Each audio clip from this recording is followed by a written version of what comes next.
Nous sommes vendredi 21 août 2020. Vous êtes sur la chaîne qui rassemble. Bonjour et bienvenue. Le président Alassane Ouattara a pris part hier à la visioconférence des chefs d'État et de gouvernement de la CEDEAO sur la situation au Mali. Une réunion qui a eu lieu avec pour objet le rétablissement de l'ordre constitutionnel au Mali après que des militaires ont arrêté le président Ibrahim Boubacar Keïta. Le coronavirus continue de sévir à travers le monde. Les malades se comptent par centaines de milliers, les morts également. De nombreuses entreprises sont à genoux. Le secteur de l'économie respire mal. Dans ce 13h, Noël Niagno nous conduira dans les locaux du port autonome d'Abidjan qui, lui, a réussi à s'accommoder de la situation. Le ministre malgache de la Santé a été limogé hier jeudi après un remaniement du gouvernement. Il était critiqué par ses pairs pour s'être publiquement inquiété de la progression de la pandémie de coronavirus dans le pays. L'homme fait donc les frais de sa décision de demander une aide extérieure dans la lutte contre le coronavirus. La situation au Mali préoccupe les chefs d'État et de gouvernement de la CEDEAO après l'arrestation du président Ibrahim Boubacar Keïta par la junte militaire. Ils étaient réunis hier en visioconférence dans la perspective d'un retour rapide à l'ordre constitutionnel conformément au protocole additionnel sur la bonne gouvernance et la démocratie dans l'espace CEDEAO. Le président Alassane Ouattara a pris part à la session. Les chefs d'État et de gouvernement de la CEDEAO ce jeudi en concertation. La rencontre pour cause de la Covid-19 s'est encore tenue par visioconférence. Au centre de cette rencontre, la situation sociopolitique au Mali, la conférence des chefs d'État et de gouvernement de la communauté économique des États de l'Afrique de l'Ouest. En la présente session, s'est prononcée pour un retour rapide à l'ordre constitutionnel au Mali, après l'arrestation par une junte militaire du président malien Ibrahim Boubacar Keïta, qui l'a obligé à démissionner. Nous exigeons la libération immédiate du président Ibrahim Boubacar Keïta et de tous les officiels qui ont été arrêtés. Nous rappelons aux militaires putschistes leur responsabilité sur la sûreté et la sécurité du président Ibrahim Boubacar Keïta et des officiels arrêtés. Nous demandons le rétablissement du président Ibrahim Boubacar Keïta en tant que président de la République, conformément aux dispositions constitutionnelles de son pays. Nous suspendons le Mali de tous les organes de décision de la CEDEAO avec effet immédiat. Nous demandons la mise en œuvre immédiate d'un ensemble de sanctions contre tous les militaires putschistes et leurs partenaires et collaborateurs. Nous décidons de dépêcher immédiatement une délégation de haut niveau pour assurer le retour immédiat de l'ordre constitutionnel. Nous demandons la montée en puissance de la force en attente de la CEDEAO. Nous allons donc engager des discussions avec les responsables de la junte militaire pour leur porter le message de notre communauté et leur faire comprendre que le temps des prises de pouvoir par la force est révolu dans notre sous-région. Le président de la République de Côte d'Ivoire, Alassane Ouattara, à l'instar des autres chefs d'État et de gouvernement de la CEDEAO, a pris part à cette visioconférence sur la situation au Mali. Il s'agit pour le chef de l'État ivoirien et ses pairs d'apporter leur concours pour permettre au Mali de surmonter rapidement la crise aux conséquences graves qu'il traverse. Cela conformément au protocole additionnel sur la bonne gouvernance et le respect de la démocratie dans l'espace CEDEAO. Un reportage de Jérôme Kofi Abolin. Les dirigeants de la CEDEAO, la communauté économique des États de l'Afrique de l'Ouest, ont donc annoncé l'envoi immédiat d'une délégation de haut niveau à Bamako pour le retour de l'ordre constitutionnel ainsi que toute une série de mesures. Ici en Côte d'Ivoire, le directeur de cabinet du ministère de l'administration du territoire et de la décentralisation était hier soir sur le plateau du 20h de RTI1. Amani Hippo Félicien est venu parler de l'arrêté de suspension des marches et autres manifestations sur la voie publique. Des manifestations qui ne peuvent désormais se tenir que dans des lieux clos. Je vous propose un extrait de son intervention. Je voudrais rappeler que le Conseil des ministres d'hier a pris une décision extrêmement importante. Il s'agit de la suspension des manifestations sur la voie publique. Je rappelle les termes de cet arrêté. Il s'agit d'abord de l'arrêté interministériel numéro 804, MATED, MSPC du 19 août 2020, portant suspension des marches et autres manifestations sur la voie publique. Cela signifie quoi? Cela signifie que désormais, au terme de cet arrêté, les organisations de la société civile, les formations politiques qui veulent organiser des manifestations publiques ne peuvent plus les organiser sur la voie publique. En revanche, l'arrêté, au terme de cette disposition, autorise ces organisations à tenir leurs manifestations dans des lieux clos. Et il s'agit pour ces organisations de se conformer aux dispositions de cet arrêté qui vient d'être pris par le gouvernement. Cela nous amène à rappeler les motivations de cet arrêté. Vous vous souvenez, il y a quelques jours, nous avons eu dans certaines localités du pays des manifestations qui ont entraîné des dégâts matériels importants et même mort d'hommes. Suite à ces violences, le gouvernement a estimé qu'il fallait désormais prévenir ce type de manifestation. C'est alors que la décision de suspension est intervenue. Donc il ne s'agit pas, bien sûr, de brimer les partis politiques, mais il s'agit d'une mesure d'ordre public pour préserver les vies humaines et également pour préserver les biens publics et privés. Alors, des femmes de l'opposition entendent manifester demain, malgré cette mesure. Elles disent avoir saisi l'autorité. Quelle est votre réponse à cette demande? Je voudrais bien insister là-dessus, et c'est d'ailleurs pourquoi je suis sur ce plateau. Ces marches ne sont pas autorisées tant qu'elles seront faites sur la voie publique. En revanche, ces marches peuvent se tenir, ces manifestations peuvent se tenir dans des lieux clos, ce qui va permettre aux forces de l'ordre, aux agents de sécurité d'encadrer ces manifestations pour qu'elles puissent se dérouler dans les conditions les meilleures et préserver la vie des personnes, préserver les biens publics et les biens privés. Merci, monsieur. Peut-être qu'il faudrait ajouter que les organisations de la société civile et les partis politiques doivent se conformer à ces dispositions. Pour les contrevenants, l'arrêté que je viens de citer a une disposition claire là-dessus. Au niveau de l'article 4, effectivement, les contrevenants vont s'exposer à des poursuites judiciaires. Il avait été justement annoncé des marches pour ce vendredi. Ces marches ont-elles lieu ou alors les manifestants ont respecté la mesure de suspension des manifestations sur la voie publique? Nous avons envoyé Franck Quadio ce matin dans les rues d'Abidjan pour en faire le constat. Selon lui, quelques manifestantes étaient sur le point de battre le pavé, mais elles ont été sommées de rentrer chez elles. Carrefour Sodemi, dans la commune de Cocody, présence dissuasive des forces de sécurité. Quelques heures auparavant, un groupe de manifestants a été dissuadé de poursuivre la marche. Il est 10 heures, la situation est calme désormais, décor similaire sur les grandes artères de la commune. Carrefour et na deux plateaux, les commerces sont ouverts et les populations vaquent à leurs occupations. Devant la Commission nationale indépendante CEI, le cordon sécuritaire dressé n'empêche pas le flux de mouvement des véhicules. Une journée calme donc à ce vendredi matin à Cocody, mais aussi au Carrefour Zoo dans la commune d'Adjamé. Un peu partout, nous avons pu constater l'effectivité des activités quotidiennes des populations et les éternels bouchons.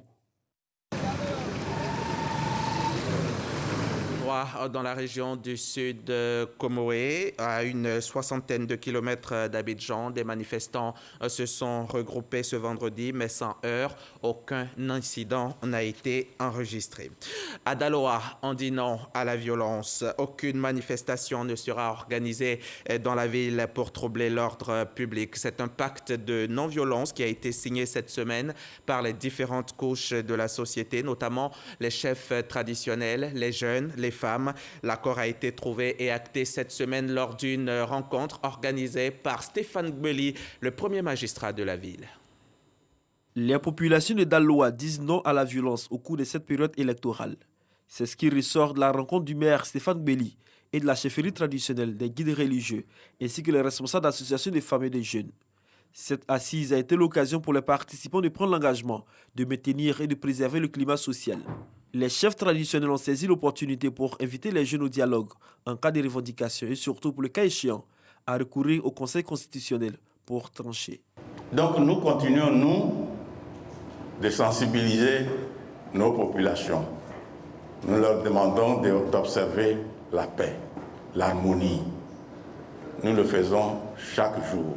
Les dérives qu'il y a eu dans ce pays dans ces 2 jours, nous on a été épargnés parce que ça, ce n'est pas notre objectif. Notre objectif, c'est le développement. Vraiment, je félicite cette jeunesse, je félicite Daloa pour nous avoir écoutés et nous ne sommes pas tombés dans les dérives. Stéphane Belli, maire de Daloa, initiateur de la rencontre, a promis aux chefs traditionnels de transmettre leurs propositions de sortie de crise. Lui-même jeune, il appelle ses camarades à la retenue afin de préserver les acquis du développement. Aujourd'hui, je me considère comme le fer de lance, en tout cas de cette nouvelle génération ici au niveau du Haut-Sassaniba. Je demande aux jeunes de me suivre, je demande aux jeunes de me regarder et je demande aux jeunes de faire preuve et acte de civisme. Je dirais qu'il faut qu'on s'approprie certaines valeurs. Je dirais les valeurs d'union, les valeurs du respect des institutions et des personnes qui les incarnent. À ce jour, la ville de Daloa n'a pas connu de véritable mouvement de contestation ni de violence. Le maire de Daloa entend poursuivre ces rencontres pour maintenir le climat social apaisé.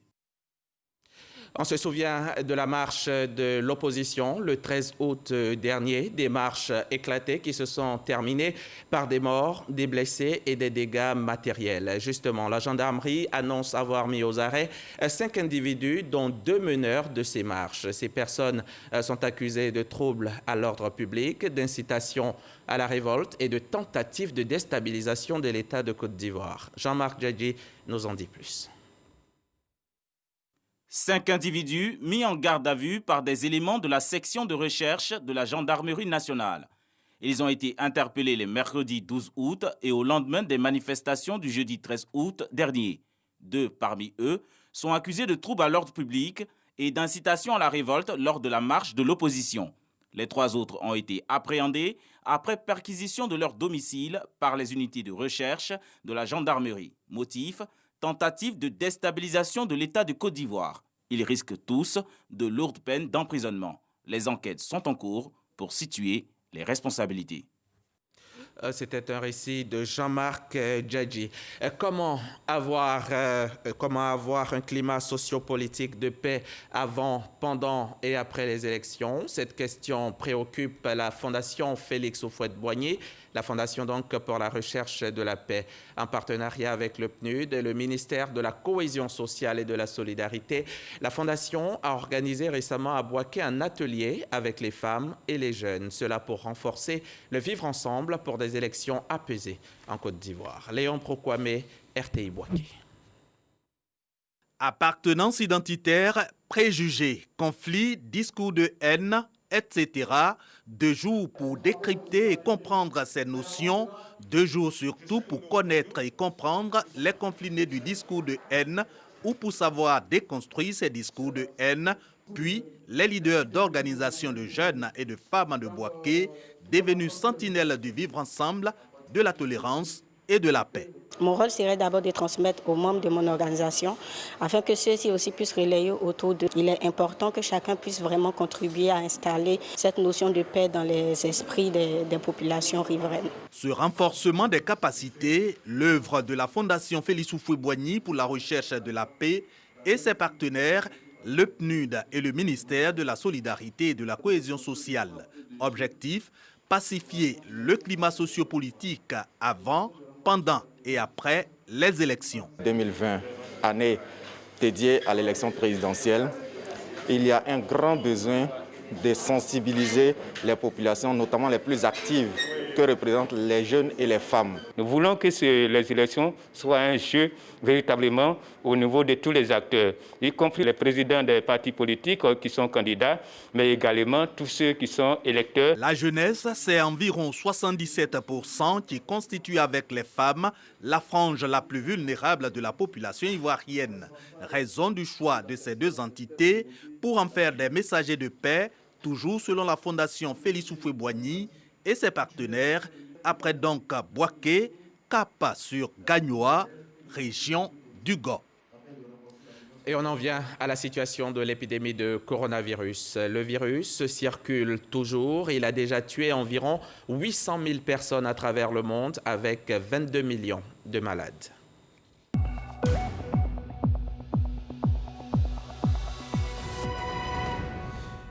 Ces dernières 24 heures, la Côte d'Ivoire a enregistré 17 nouveaux malades de Covid et un mort supplémentaire, ce qui porte le nombre total de cas à 17 249 avec 112 décès. Des guérisons, il y en a aussi énormément d'ailleurs et on s'en réjouit. À ce jour, 15 000 patients sont guéris de Covid en Côte d'Ivoire. La formule main, masque, distance reste toujours en vigueur. On se lave les mains, on porte son masque de protection et on maintient la distance avec les autres. La crise sanitaire a affecté bien de secteurs d'activité. Le port autonome, par exemple, le port autonome d'Abidjan s'est vu étouffé par le virus qui, au tout début de la survenue de la pandémie en Côte d'Ivoire, le couvre-feu, la fermeture des portes du Grand Abidjan, la fermeture des frontières, toutes ces mesures n'ont pas été profitables au port. Mais au lieu de pleurer sur son sort, le port autonome a tenté de renaître. Des dispositions nouvelles ont été prises et la stratégie s'est avérée payante. Avec Noël Niagno, nous allons voir comment le port d'Abidjan a pu survivre à ce monstre invisible. Astarosa Cissé gère le terminal à conteneurs du port d'Abidjan, dit port moderne. Un port moderne, c'est un port qui a des cadences de déchargement élevées. Nous sommes aujourd'hui à 60 mouvements heure, c'est-à-dire que dans une heure, nous manipulons 60 conteneurs. Le terminal à conteneurs, c'est 45% des activités du port d'Abidjan. Un port prisé par les armateurs en raison des avantages comparatifs de la Côte d'Ivoire. Nous exportons énormément grâce aux campagnes successives du cacao, du cajou, du coton, de la mangue, de la banane. Et c'est ce qui nous permet de pouvoir avoir deux touchés et que l'escale d'Abidjan soit une escale prisée. Offrir deux touchés, c'est bien, mais élargir le canal de Vlidi, l'approfondir pour rendre le port accessible aux navires de la nouvelle génération est mieux. Il s'agissait donc de créer des infrastructures à même d'accueillir les grands navires, des navires aujourd'hui qui font 16 mètres de tirant d'eau, alors que les quais du port ne peuvent accueillir que des navires de 11 mètres 50 de tirant d'eau. Quand ce canal approfondi et élargi est inauguré le 21 février 2019 par Feu Amadou Gon Coulibaly, Premier ministre, le port reprend sa place de port de référence sur la côte ouest africaine. Un repositionnement contrarié par la pandémie du coronavirus dès février 2020, soit un an après. Le commandant de bord s'est engagé à maintenir le cap. Évidemment, on voyait qu'il y avait de la frayeur, mais pas de panique.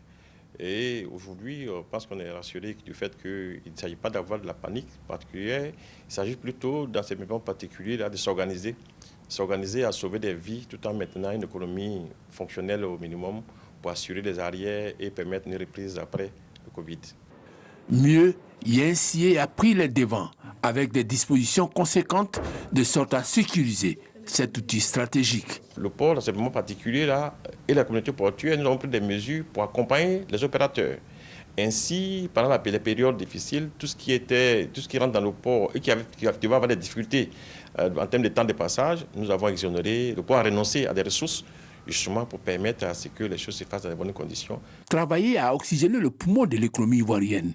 85% des échanges commerciaux de la Côte d'Ivoire avec l'extérieur a l'effet de lui éviter le stade sévère de la pandémie à coronavirus. Voilà le principal défi à relever par la communauté portuaire. Le terminal à conteneurs, le cœur des activités d'import et d'export, s'est donné les moyens de sorte à garantir des prestations de services conformes aux besoins et attentes des clients. Nous avons adapté nos horaires de travail pour pouvoir aménager les horaires de shift et réduire le nombre de personnes dans les bureaux. Malgré les mesures restrictives de couvre-feu, nous avons été accompagnés par le gouvernement pour continuer à travailler de jour comme de nuit, y compris les dockers pour lesquels nous avons aménagé les horaires de shift. Nous les avons transportés pour pouvoir assurer la distanciation sociale. Nous avons loué des bus complémentaires. Nous avons assuré les repas sur place. Le pendant du maintien de la qualité des services avec le Covid-19, la fluidité du transit des marchandises sur le périmètre portuaire. À ce niveau, une synergie d'action a favorisé la célérité des activités d'importation et d'exportation. Dans le cadre du coronavirus, par exemple, les envois de secours, les matériels, les équipements sanitaires, tout ce qui est gants, tout ce qui est gel hydroalcoolique, tout ce qui est masque constitue des produits prioritaires. Alors, dans le cadre des mesures que nous avons prises, l'importateur a la possibilité d'enlever ces marchandises sous palin. La deuxième mesure en ce qui concerne l'allègement des formalités de dédouanement porte sur les déclarations. À l'origine des performances enregistrées, le télétravail ou l'exploitation efficiente des nouvelles technologies de l'information et de la communication. Cette pandémie aussi nous a fait prendre conscience qu'on peut gagner en productivité avec l'outil informatique. C'est ainsi qu'en peu de temps, nous avons pu faire en sorte que 70% de nos collaborateurs puissent travailler à distance depuis leur domicile et continuer à avoir accès à l'information pour continuer à servir le client. Plus de 5 mois après, quels sont les impacts sectoriels et généraux? La maladie nous a montré qu'effectivement on pouvait ouvrir les vannes et puis avoir de bons résultats. Les ports prennent un coup. Effectivement, nous avons eu des baisses. Une baisse d'abord qui partait de 11% au mois d'avril.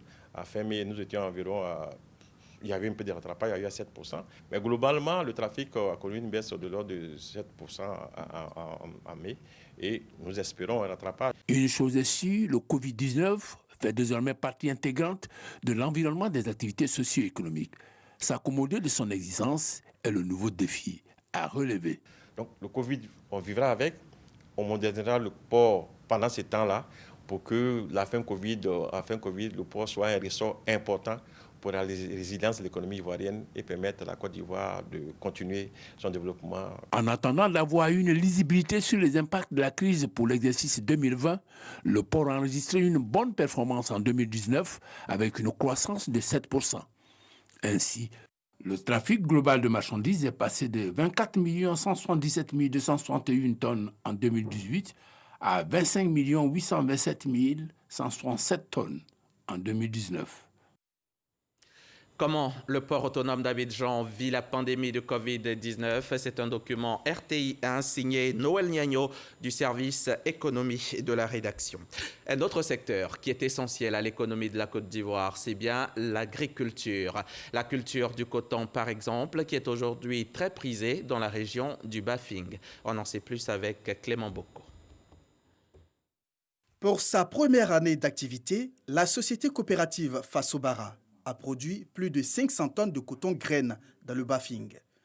Un résultat encourageant que la coopérative entend tout au moins doubler pour cette campagne 2020-2021.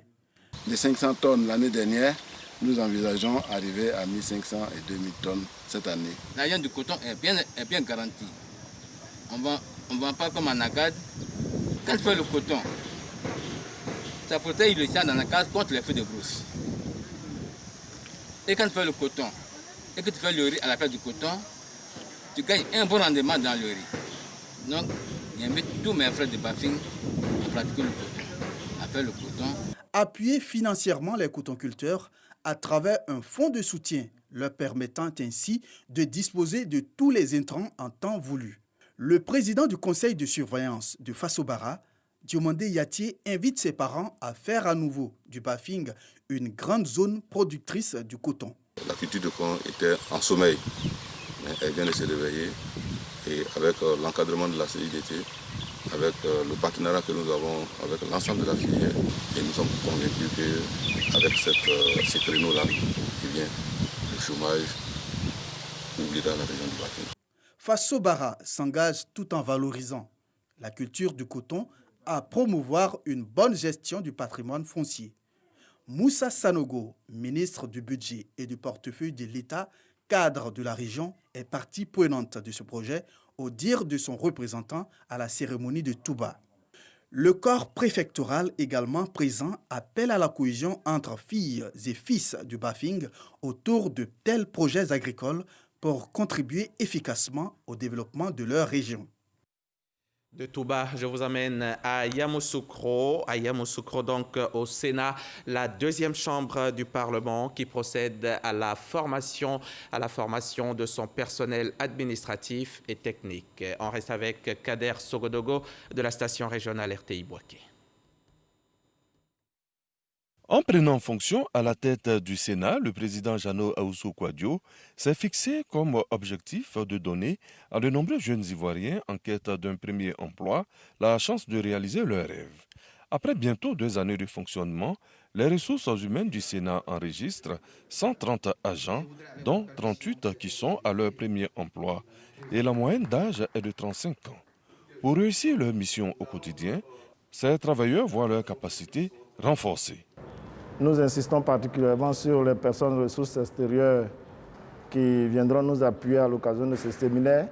Il est bon de noter qu'en interne, nous avons des ressources fiables et sur lesquelles nous pouvons compter pour adresser un certain nombre de sujets en termes de formation à l'endroit de nos collaborateurs. D'autres formations suivront par la suite pour permettre à l'ensemble des acteurs de notre institution de bénéficier donc, de ces formations et de renforcer leurs capacités au service donc, des sénateurs de Côte d'Ivoire. Diverses thématiques sont abordées au cours de la formation. Principes et enjeux de l'administration publique, historique du Sénat et bicamérisme, droit parlementaire et procédures parlementaires, etc. Au total, ils sont 77 agents concernés par la formation. Venons-en maintenant à cette solidarité féminine, à l'initiative des femmes qui exercent dans l'aviation civile. Les femmes de conditions modestes sont assistées par d'autres femmes afin qu'elles améliorent leurs conditions de vie. Comment cela se fait-il? Dans quelles conditions? Et quelles sont les femmes concernées? Élément de réponse avec Éric Gorebi. Les femmes de l'aviation civile de Côte d'Ivoire aux côtés de leurs sœurs qui traversent des difficultés. Ce geste à caractère social est un devoir pour ces femmes qui pensent que le moment est venu pour que des femmes viennent en aide à d'autres femmes.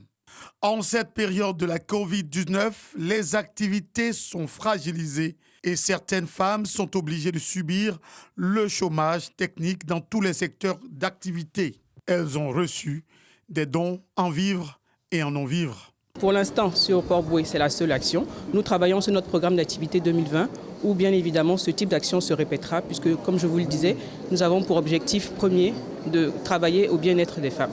Des femmes qui ont été impactées par la Covid sur le plan économique en raison des mesures de chômage technique qui ont dû être prises par des structures. Alors nous sommes venus également en soutien à ces adhérentes-là. Une action saluée par les bénéficiaires. Nos maris sont retraités, d'autres ne travaillent pas. Vraiment, on avait des soucis. On était pensifs. On ne savait même pas à quel sens vouer. Vraiment. Nous avons des petits-enfants aussi à la maison que nous devons nourrir, que nous devons scolariser. Vraiment, en bénédiction de Dieu, parce que Dieu, il a un plan pour chacun de nous. L'Union des femmes de l'aviation civile de Côte d'Ivoire a pour mission de faire la promotion des femmes exerçant dans ce secteur en œuvrant au bien-être de celle-ci. À Madagascar, le gouvernement de Christian Sey a été remanié hier jeudi. 3 postes vacants ont été pourvus, dont les nominations étaient attendues. Éducation, enseignement technique et population. Le ministère de la Santé, professeur Ahmad, a lui été en revanche remercié. On se souvient que le mois dernier, lundi 20 juillet, le ministre a adressé un courrier aux partenaires techniques et financiers dans lequel il appelait à l'aide la communauté internationale pour du matériel de protection supplémentaire ainsi que des respirateurs. Le ministre Ahmad s'inquiétait aussi de la flambée épidémique et de la multiplication des formes sévères de la maladie sur la Grande Île. Je serai un président qui se tient aux côtés de nos alliés et je serai clair avec nos adversaires. Le temps des flirts avec les dictateurs est terminé. Ces mots sont de Joe Biden. C'était hier soir lors de son investiture comme candidat démocrate pour la présidentielle aux États-Unis. Dans son discours d'investiture, Joe Biden s'est présenté en rassembleur et a appelé les Américains à tourner la page d'une période sombre de leur histoire. Et c'est la dernière page de ce journal. Merci de l'avoir suivi. Très bonne journée sur nos antennes et grand merci pour votre confiance. À demain, 13h.